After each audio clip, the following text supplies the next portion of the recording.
another episode of OnSide. As I say, things are warming up. We've seen the World Club Championships come and go. The football for the women is on at the moment. People are watching that, and we're building towards the start of a new season, which everyone's looking forward to. Last one standing will get rolling. Budget will tell us more about that. But we've got a lot to talk about because the transfer market, there are stories and there are facts. Stevie B's done a bit of digging with Quaitly and will let us know a little bit more. Morning, Steve. Morning. Right, what we're going to do, Budge? Yeah, I just want you to give us those stats. Upset of the season, no doubt. 3-0. It was. I think that, especially the way that PSG had been playing and had won some of their games very convincingly, and Chelsea hadn't. But Chelsea, great effort from them. Maresca did a good job. I mean, they matched PSG in midfield. They were aggressive, and they took the game to them. And I think PSG just weren't expecting it. And in all honesty, I thought, thoroughly deserved it. The second half was a bit quieter, but 3-0 at half time, I think they were shell-shocked, PSG. And in the end, obviously, I think the emotions got the better of them and they lost it at the end. But fair play to Chelsea. That was by far their best performance. Yeah. Steve, it reminded me, I remember the old Barcelona, the tiki-taka days with Iniesta and co. The only team that beat them on a regular basis was Atletico Madrid. And they used to go man for man in the middle of the park, no prisoners, get stuck into them and ruffle their feathers. Yeah. And that was reminiscent of what Chelsea did. And we remember Liverpool played PSG, and Liverpool were the greatest team in the world. They went to Paris and got the hiding of their lives, even though they won 1-0. Yeah. And it should have been 5 or 6. And they went man for man and totally outplayed them. Watching that Chelsea performance, maybe you and Steve got an opinion. Would there be league contenders on that? What do you think, Steve? I mean, Chelsea have been active again. Players they brought in last year, they're already looking to offload, and they brought even more players in. I think if they play as they did in that game last weekend, they're going to challenge. They're certainly going to have a much better season than they did last season. I'm sure. I think they'll start a lot stronger. Maresca has been there now. Got a whole season under his belt. He's obviously decided that players that they spent a lot of money on, they've obviously decided they're not quite what they want, and they've replaced them already. So, you never quite know what you're going to get with Chelsea, but I think they are. They've got a lot of depth there, a lot of good young players, which is obviously what they're looking to do is to sort of build from, and give them all long contracts. And some of these players, players like Liam Delap, you don't know how he's going to sort of do at Chelsea. But Pedro, I thought, really hit the ground running. I mean, he looked like he'd been there for ages, and then he joined up with them a couple of weeks ago. So I think that they're definitely going to be challengers. I think problem I see, Paul, is Champions League. Last year they had the Europa Conference League. Yeah. Thursday, Sunday, they were fresh on the weekend. Now this week, you got Champions League. There's 8 games. Saturday, Wednesday. But they have the squad though, and they had the trump card in the stand. Yeah, you're right. Yeah. He was there. 85 million. See, just to show the guys, Chelsea got 85 million. Man City 38. Yeah. Our boys Sundown's got 9.2. That was pounds. Okay, we're calling pounds. And Auckland City, 3.3 million. Fantastic. Brilliant. Apparently, their annual turnover is about £400,000. Yeah. So, according to what was said in the newspaper, right. But good luck to them. They actually drew the one game which had no meaning. But anyway, on to the signings, and we'll kick off with the champions, Liverpool. Steve, just going through who they've signed. Wirtz 116, Kirkes 40, Frimpong 29, and Mamadashvili, Valencia. And they can't believe they stole my goalkeeper, Freddie Woodman, from Preston on a free. They did. Freddie, what are you doing? He'll be third choice. But, look, I think the thing is, it sounds like they're not done. I mean, they're being linked. Obviously, sadly, with sort of Jota, having that, dying. Then I think, and they're looking, I think, to offload Nunes. I think they are going to look. They are looking for another forward. They were sort of linked with Isaac, but I think that's too much. The rumour is that they're going after Hugo Ekitike of Eintracht Frankfurt. I know Newcastle would like him, but I think Liverpool, if they push, I'm sure they could be the ones to get him. And he's a good young player. Young player, be interesting. Another German. That's how many you think those Germans are successful in the UK? Other than Ballack, I don't think many have. You got Timo Werners, he did well. He was very good. He was Timo brilliant. Werner. Yeah, Robbie Martin was better than him. and also, what's Waka Waka, 60 million down the drain, and then can't have it scores again. There's a few of them. There's plenty of them. But anyway, what they did lose Trent Kelleher, the goalkeeper, went to Brentford, and the young Kwanzaa went for big money to Bayer Leverkusen. Man City, Steve, they did their action obviously before the World Club. Reinders from AC Milan for 46. Altnori. 70, Reinders 70. Oh, is it 70? Okay. Yeah. So it was. AC Milan. Yeah, AC Milan, Altnore from Wolves, and Cherksey from Lyon. Yeah. See, we're throwing the toys out the good buys. I mean, Aït-Nouri, you think Wolves have just sold really two of their best players in Cunha and Aït-Nouri. So, City obviously did a lot of business in January, so you could see some changes there, and I think they needed to freshen it up a bit. But Ryan Cherky is a tricky player. And I think that probably spells the end for Jack Grealish, because obviously you've got, Savinho they surplus to requirements now. So I think again, the clubs have bought these players in early, but I think they will be offloading a few as well. Yeah, well, Walker and Kevin De Bruyne, they've both departed. Walker to Burnley and De Bruyne to Napoli.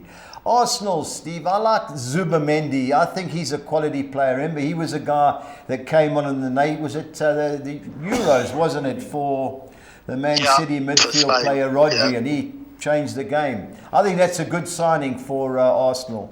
Norgard, I've got my doubts, and Kep as a backup. But what's the latest on the centre forward situation? It sounds like, they're in pole position, and he's pretty determined he wants to go there. He basically hasn't, refuses to train. So I think that a deal will be done, and I think that he will end up at Arsenal. Yeah, Gorka is. I'm sure that his agent's trying to get the first bite of the cherry, but be interesting. I thought they'd go for the other guy, Sesko. I think he's more their type. And how they haven't gone in for Ollie Watkins, young Englishman, plays on the shoulder. It's amazing. Chelsea, well, we've mentioned it. Ja Pedro went for 60. Jamie Gittins from Dortmund, 51. Delap, 30 from Ipswich. I like that Estevao. I watched him play for Palmeiras. He's a tricky young player. He's only 18. I don't know about the Sporting Lisbon midfield player, Esugo. But I'm sure there'll be plenty of comings and goings. How many will get a game? Be interesting on that. Spurs, Paul. Yeah, we're still knocking on doors.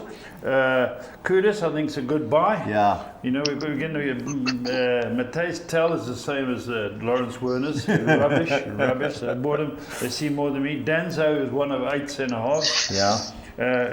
Takar's another young centre-half from Japan, and so is the centre from Hajduk, the other guy. So they found 3 centre-halves, and we had 5 there already. Yeah. So amazing, but they're obviously still fighting the Gibbs case. Yeah. We don't know what's going to happen there. I hope it comes off, because it'll just strengthen the squad, bolster the squad. Who do you think you're going to lose? I think they'll lose Basuma, I think. Yeah. I think Basuma will go. And I think they'll probably get rid of Davies. Yeah, well, his time is up. Yeah, his time's up. But they always keep giving him the year extension. They've got enough players. They're getting rid of a lot of young guys. I looked at the youngsters. But, Steve, how many of those young Spurs boys you think Fulham will come in for? I see you haven't signed anybody yet. We haven't. We've Kenny Tete, who was out of contract, has signed a new 3-year deal, and Tom Kearney has signed another year. But you're right, we haven't. Basically, our squad is pretty much intact, which is fine, but not quite good enough when others are strengthening. So we normally come into the market late. So I'm hopeful we will get a couple of. But I think Marcus Silva's made it quite clear he doesn't want to just add for the sake of it. Yeah. I think if he brings anybody in, it's got to be better than what we've got, which is fine. So, but yes, we are a little bit slow, but we haven't lost anybody, which I guess is compared to most, I'm quite happy about. All right, now we go on to Man United. What an absolute shambles. Anyway, the reports that I heard last night, we bought one good player. Reports I heard last night, we're in for the Aston Villa goalkeeper. They want 40. United offer 33. Just go and give them the 40. He is, in my opinion, a world-class goalkeeper. You know, what are we trying to do? We're negotiating for him. Is he the World Cup winner? Yeah, it wasn't for him. We won 2 penalty shootouts. Yeah. He's a nutcase which we need at Man United. We've got too many nice guys raping the club. So what happened to Onana? No, he must travel. He's pulled a hammy. He must go. He must travel. He's not good enough. And the young Turkish guy we had, crikey Moses, he played against Spurs. Remember, he scored straight from the corner. Oh no, he's woeful. So we've got to get Onana in. Mbuemo, I'm glad that they've told Brentford what to go and do. They're moving the goalposts. He only wants to come to United because of 250.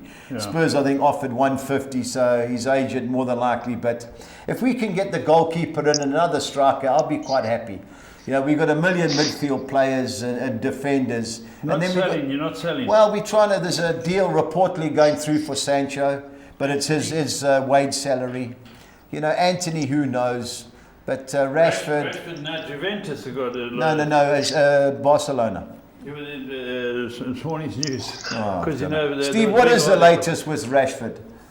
Well, I think that Paul just mentioned. I think that Juventus are interested, but the truth is, they've all, these players at United, like Rashford particularly, they've got to lower their wage demands. Yeah. People aren't going to pay that in Europe. If he wanted to go to Saudi, fine, but in Europe they're not going to pay those sort of wages. And I think United aren't going to get the sort of transfer fees that they'd like to. Yeah. So the players like Anthony, for example, probably just end up on loan again because no one's going to pay United anywhere near what they paid for him. So.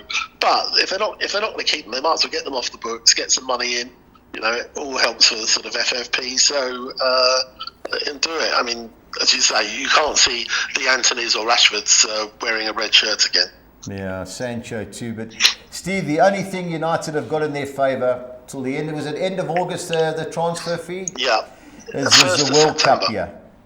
And I've said it a couple of times on our show. If it's me, I'm going to everyone that wants you out. You are not going on loan anywhere. If I'm not selling you, you stay in the car park.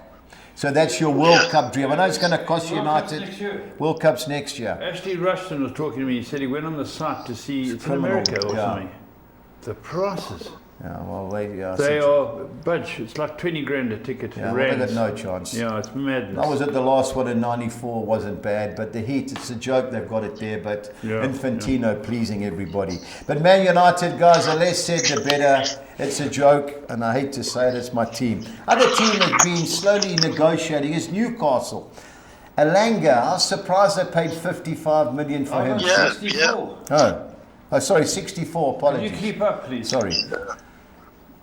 What do you think, Steve? Yeah, interesting, because they've got, you think they've got Anthony Gordon, they've got Harvey Barnes. Whether or not Barnes might go, I don't know. But, they would link with Ekitike as well. Whether Ekitike and Isak can play together, I don't know. They're desperate to strengthen, but they've not been that sort of lucky in the market. I think, it seems like they've been linked with one or two who haven't, decided not to go there. So, I think if they keep pressing, I think they're going to sell one or two, but I think they will bring another couple in for sure. Yeah, I think so too. I think they'll have a good season. Brentford, I've put them here. They've got Kelleher, Jordan Henderson on a free.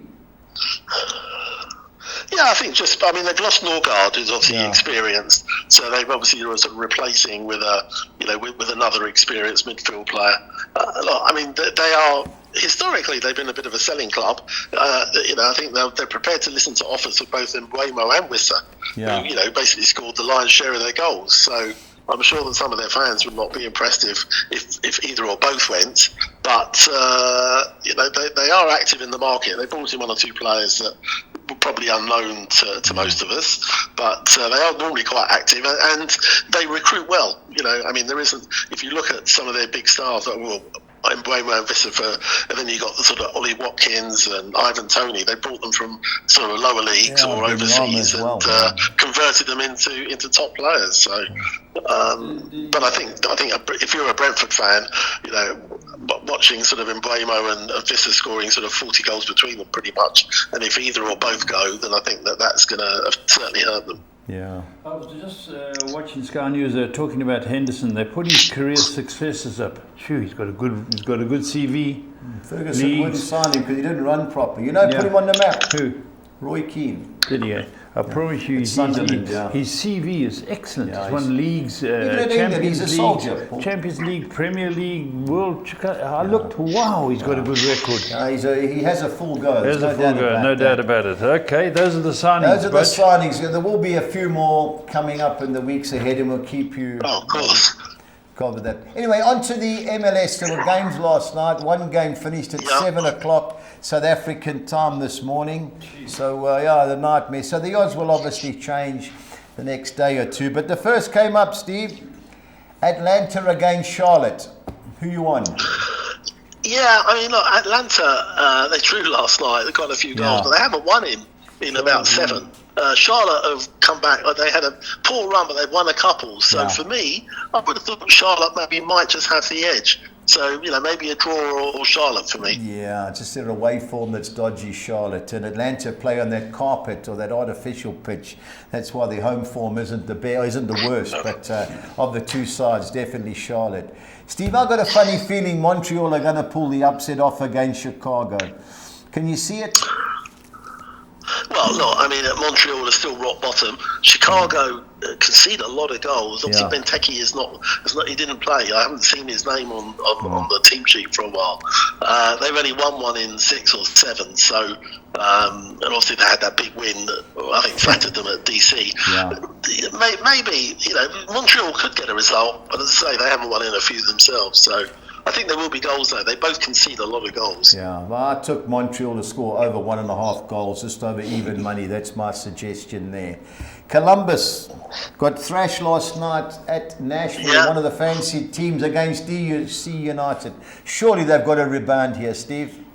Yeah, you would think so. I mean, DC are really having a poor run. I think they've 1 point in 6 games. Again, concede a lot of. In fact, they got the worst goal difference in the whole of the MLS. Yeah. So I think it would be hard to back anything other than a home win. Yeah, Columbus won their last 3 at home. I took 12-10 Columbus to win more than 1 goal. That's the handicap. I think they're certainties. New England, who lost 5-3 at the Red Bulls last night against an Orlando City side. I can't catch, Steve. Every time I go for them, they get beat, and vice versa. Home team have been struggling. Can you see them changing their form? Well, as you say, they have been struggling. Haven't won in 6. Having said that, Orlando haven't won in 4, so but Orlando should. I mean, I saw last night that they were 1 up with about 5 minutes to go and ended up losing at home. So they'd be disappointed with that. But I think they could, at the very least, I think Orlando could get something there. Yeah, always goals in Orlando. So over 2.5 goals, both teams to score. Yes, at 9.5-10 is my play. The New York Red Bulls, Steve, great home record, 5 wins and a draw in their last 6. Against an Inter Miami team who got beat 3-0 last night in Cincinnati. I had a look at the team. They had all their big dogs out. Another upset ahead? Well, I think since they've come back, they've been playing midweek as well as. And I guess after 5 wins in a row, it probably just caught up with them. For Messi and Busquets and players, the Suarez playing, twice in a week in that heat. So I think it probably is quite tiring, but it still was a bit of a surprise. I can't back against Inter Miami because they do have the quality, so I think they could get something there. Yeah, I think one thing about them is always goals. So over 2.5 goals is the right play there. On to our second page in the MLS, Dallas against St. Louis. Steve, how do you see it? Well, Dallas are having in fact, they're both having a pretty poor season. Dallas are 1 place above St. Louis, who are 1 place off the bottom. So, neither have got particularly good form. Probably just go with the home side because they are at home. So I can't see. Again, they both concede goals. Dallas concede goals, so I think there'll be goals, but maybe Dallas might just edge it. Yeah, I've got to agree. They were 2-1 up until late on last night, or this morning, should I say, when San Jose scored. You look at their records. They've lost their last 3 at home, Dallas, while St. Louis have lost their last 6 away from home. So if you do want to chance the side, it definitely has to be Dallas, but it won't have my money. Philadelphia, coached by South Africa's own Bradley Carnell. Couple of nice results, Steve. I can see them going to Houston and getting a result. Do you? Yeah, I was slightly surprised with those odds. For me, I make Philadelphia favourites. I know they'd lost a couple, but they've come back with a couple of good wins, and they're top of the Eastern Conference again. So I would be surprised if they don't win that. Yeah, I think it'll be a tight game, you know, but I fancy Philadelphia 18-10. Nashville are one of the fancied teams to win the MLS. Surely they've got to beat Toronto at home. Well, you would think so, except Toronto last night went to San Diego, who were top of the Western Conference, and won, which was a real shock. But yeah, you would think so. Nashville are, apart from a little blip last week, they've won 5 of 6, so I fancy Nashville. Yeah, I beat Columbus 3-0 at home last night, so I've got to fancy them. Next game we've got is Seattle. Yeah, they played well in the World Club. They drew 3-3 this morning against Colorado. Yep. You know, tough game against San Jose. 6-10, a bit short, Steve. Yeah, I think so, but I think they'd be favourites. They should be favourites. I mean, the Earthquakes had a late goal, I think they drew last night, but I think at home the Sounders should be favourites. Yeah, I was impressed what I saw in the World Club, but I backed them twice and they've let me down, so I put the brake on them this week. Sporting Kansas City, who never played in midweek, against a New York City side who they won to Orlando and won 2-1. Can they cause another upset, Steve, winning away from home? Yeah, I think they could. I think they're showing a little bit more form than Kansas. So, you know, for me, maybe a draw or a New York City win. Yeah, just hard with these away teams flying all over the country. But New York City done me no favours, but they've got a chance here. On to our final page in the MLS, and a big game here, Steve. 2 informed sides, Real Salt Lake against Cincinnati. I was going to go for Cincinnati, but you know, something tells me Real Salt Lake will put up a fight. Yeah, I mean, Real Salt Lake were sort of hovering near the bottom, but they've actually come back with 4 wins in 5. Yeah. Cincinnati have, on the other hand, themselves having won 5 of 6. So I think it'll be a close game. I mean, I can see them maybe cancelling each other out. Should be goals though. They both score goals. Yeah, no doubt about that. Cincinnati, that's the side for me, but Real Salt Lake in good form, so goals definitely the way to go. The Los Angeles Derby, Steve. I think LA will be the team to beat in the MLS. Surely they've got to outclass the Galaxy. You would think so. And the Galaxy had a little mini revival until last night. Yeah. But I think you'd expect LAFC to be too strong. And, it is a derby. And, I think they've won sort of 4 or 5 LA, so I would go with them. Yeah, Los Angeles to win and both teams to score yes at 19-10. That's my suggestion. Portland versus Minnesota, Steve. How do you see it going? Yeah, I mean, Portland have slipped up the last couple of matches. Yeah. Minnesota, again, both teams have sort of slipped up a little bit recently. Before that, Minnesota had won 3 or 4. I think, again, this could be a tight game. Yeah. Portland at home are normally quite strong, but Minnesota having, for them, quite a standout season. They're only a couple of points off the top. So, I'd probably go with the home side, but I think Minnesota could get something. Yeah, I think scores are all written all over it. I think it was 6-1, 1-1, and 2-2. So that's my suggestion in that particular clash. And last but not least, a big game in the Western Conference. San Diego, who may have had one eye on this game, who lost 1-0 at home to Toronto against the Vancouver side. Your side, Steve, they went to Houston and got a 3-0 result. They were woeful until that. Yeah, it was a very good result. Have they changed form? It's hard to know. I mean, San Diego, they were clear at the top. No one, I don't think you could have thought they were going to lose at home to Toronto. Yeah. And Vancouver, after a very poor run of 4 defeats and 5, came back with a good win. So, look, there's 1 place and 1 point between them. Yeah. I think it is. You'd expect San Diego at home to be favourites, but I think those are decent odds for Vancouver. I think especially as if they win that, they go top again. So I wouldn't be surprised if Vancouver gets something. Yeah, I think there'll be plenty of goals. I've looked at the list. Colorado and Austin not playing. No. There've been a lot of catch-up games, Paul, with the World Club, so some of them aren't playing. Sense. All right. On to Sweden, which is our main European, Allsvenskan, onto the main, and a team that I can never call, both teams. I know Steve and I have been on Elfsborg twice. They've let us down. The time we brought them, they won. Djurgården's had a great run in the Europa Conference League, Steve. Their form's woeful, but can they get back to winning ways here?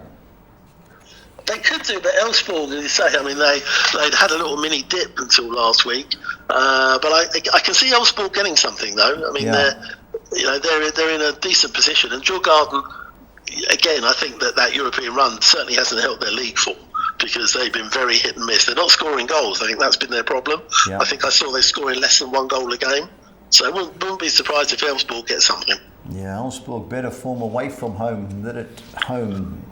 My bank balance will obviously be in agreement with that. Steve, Malmo, great result in the Champions League, but they play in the next round in midweek. They've got a dodgy game, but I think they'll be too good for Osters, surely. Robbie Osters. You would think so. I mean, they are playing a lot of games, obviously, with in the Champions League sort of qualifiers, but Osters are having a pretty poor season, so I think it's hard to bet against Malmo. Yeah, I was on Malmo to concede in midweek. So I went Malmo to win, both teams to score, yes, 21-10. Steve, I'm all over Gaze Gothenburg to win at Degerfors. Yeah. We were against them last week, and I'm going to go against Degerfors every week until they shock me. Decent price, Gaze Gothenburg? Yeah, I think so. I mean, look, Degerfors, they're not quite bottom, but they've lost 6 in a row. Yeah. And Gaze won 4 and drawn 1 in the last 5. So for me, they draw a lot of games, but at the moment they're turning those draws into wins. So I think those are decent odds. Yeah, both play on grass. Or when I'm going for teams, I always like to see they play on the same surface. 9-10 is definitely worth including. Big game on Jalby. League leaders against ARK Stockholm. Close game, Steve. Which way are you siding? Yeah, I think it will be a close game. But again, I think unbeaten in quite a few. Only lost 1 all season, Mjällby. So for me, I would sort of make them favourites.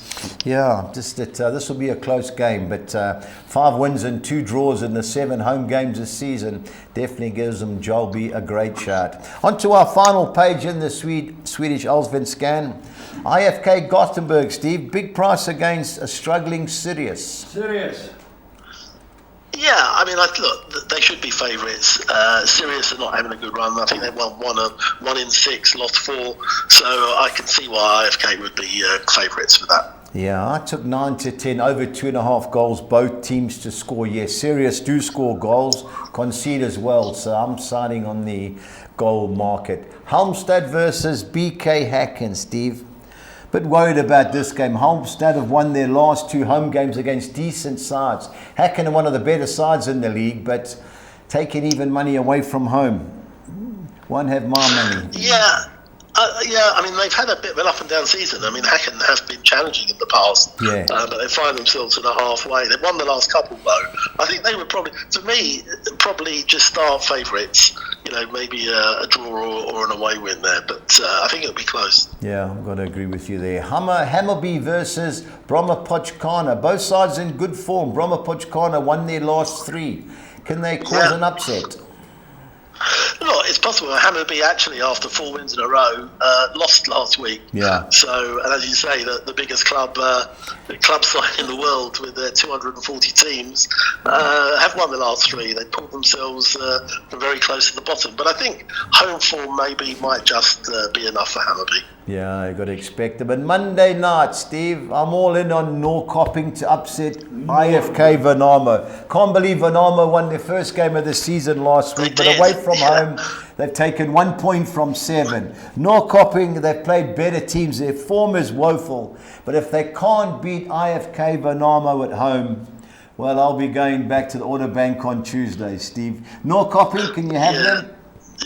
Yeah, I think so. As you say, neither. I mean, they're not in good form themselves with no win in 5. But Värnamo, 1 win all season, but that happened to be last week. So whether that was just a one-off or they're showing, they're going to show some form, we don't know. But I would go with the home side though. Yeah, all my doubles already placed on them. Steve, pressure time as always. I need your best bet and value bet. So my best bet, I'm going to go in Sweden. I'm going to go for Gaze. Yeah. I think those are decent odds.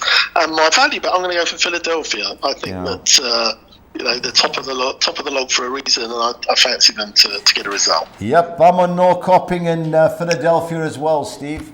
Okay. So I just say the odds. They would have changed after last night. There were games this morning, but I don't see them changing that much. And 18-10 Philadelphia don't concede many goals. So they'll definitely have my money. Steve, who you fancy to win the Women's Euros? I think hard to bet against Spain. I think whoever beats Spain is going to win it, because Spain are without doubt the strongest side. Yeah. Not sure it's coming home. Look, England can get through to the final because they don't play Spain at that stage. But Spain are, they're the world champions. All the Barcelona girls. So look, they're a hard team to beat. They play good, So I think England, after that sort of first fairly poor performance against France in the opening game, they got a tough game tonight though against Sweden, who are quite a big physical side, so that would be interesting. Okay, just to get it, Spain will play the winners of France and Germany, is that right? In the semi? Correct, yeah. Okay, well, and you never know. England or Sweden play Italy, who actually, I think, pulled off a shock result last night. They beat Norway. Oh, crikey. I watched Italy play Spain. It was 1-1, but they eventually got beat 3-1. But anyway, you never know. It could be coming home for second time in a row. Imagine the woman there demanding. You never know. They'll be giving the men up. So. Anyway, Steve, thanks as always, and we'll enjoy the golf. Niemann for the golf. Oliver Niemann. Niemann, I'll look him up. Okay. Cheers. Bye. Anyway, on to our exotics for Saturday, and the first one up we've got is our Soccer 6.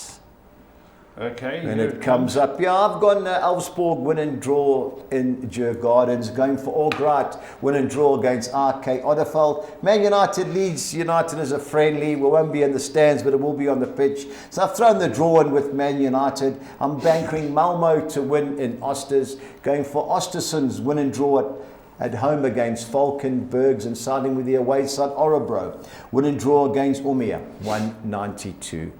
On to our second Soccer 6 for Saturday. I've gone the field in the Glasgow Celtic versus Newcastle United friendly, going with Dunfermline, win and draw against Dumbarton in the Scottish League Cup, and St Johnstone's win and draw against Inverness Caledonian Thistle. Bankering Mulder to beat Stromgodzet the field in the St Vikens versus Vasteras clash, and going for Gaze Gothenburg to be too good for Degerfors, 216. On to the Soccer 10. I'm chancing the French woman to beat the German ladies, going for Vasco da Gama, win and draw at home against Gremio, Atlanta United, win and draw at home against Charlotte, and 2 away win and draws, hoping for Orlando City to avoid defeat against the New England Revolution, and Inter Miami, win and draw against the New York Red Bulls. Onto the second page, going for River Plate in Argentina to beat Instituto, going for Sao Paulo, win and draw against local rivals Corinthians, St. Louis, win and draw in Dallas, going for Portland, win and draw at home against Minnesota United, and chancing San Diego to beat Vancouver, 256. On to the Soccer 13 on Saturday, bankering the French woman to beat the Germans, Gaze Gothenburg to beat Degerfors, St Vikens win and draw at home against Vasteros, Mulder to be too good at home against Stromgodzet. I'm throwing the draw in with Boda Glimt at Viking FK, going for KUPS to be too strong for VPS Vaza, Bahia to avoid defeat against Fortaleza. On to the second page, going Vasco da Gama win and draw against Gremio, chancing Mirasol to be too good at home against Santos, BK Häcken win and draw at home away against Halmstad, going for Hammarby to be too good for Bromma Pochkana, going for Mjalbi win and draw against ARK, and IFK Gothenburg win and draw against Sirius, 256. On to our budgies bets for the weekend. I'm going for Columbus to beat DC United by more than 1 goal. Going for under 2.5 goals in the Houston versus Philadelphia game. And Los Angeles to beat the LA Galaxy, and both teams to score 2,600 to 200. My over 1.5 goal sides are Cincinnati, Inter Miami, Montreal and Nashville, 2,300 to 200. On to Sweden, I'm going over 2.5 total goals, both teams to score in the Sirius versus IFK Gothenburg match. Going for Malmo to beat Osters, and both teams to score. And then Gaze Gothenburg to beat Degerfors, and Norrköping to beat IFK Värnamo, 4,600 to 200. Always have a dip in Norway. I'm going Molde to beat Strom Godset by more than 1 goal. Over 2.5 goals, both teams to score in the Tromsø versus Bern game. And Vålerenga to beat Haugesund to 0. 2,500 to 200.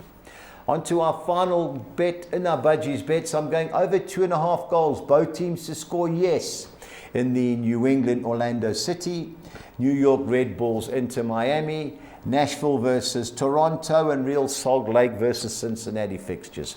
2,600 to 200. Nicholas King, 6 on Nexa. I'm going Columbus to beat DC United. Nashville, I'm just trying to think who they're playing, to beat Colorado, I think.